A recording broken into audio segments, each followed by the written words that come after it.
Hello বন্ধুরা, আসসালামু আলাইকুম। এই যে এখন আমি মালটাটা কাটবো, আমার লামিয়াকে খাওয়াবো। কারণ ফলমূল খাওয়ার আগে সবসময় কিছুক্ষণ পানিতে ভিজিয়ে রাখবেন। কারণ অনেক কয়েকদিন ধরে ফলের দোকানে পড়ে থাকে, ফলগুলো সাজিয়ে রাখে, ধুলাবালি কত কিছুই যায়। তারপরে মেডিসিন দিয়ে রাখে যেন ফলটা তাজা থাকে। ওই জন্য সবসময় বাচ্চাদেরকে ফলমূল ধুয়ে খাওয়াবেন, এটাই নিয়ম। আল্লাহ হাফেজ।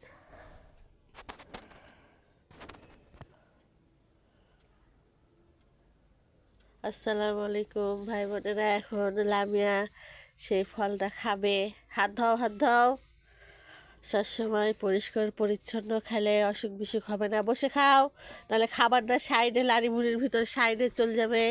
সবসময় বসে ভালোভাবে খাবা, তাহলে খাবারটা পাকস্থলিতে ভালোভাবে যাবে। মিষ্টি। হ্যাঁ, খাও।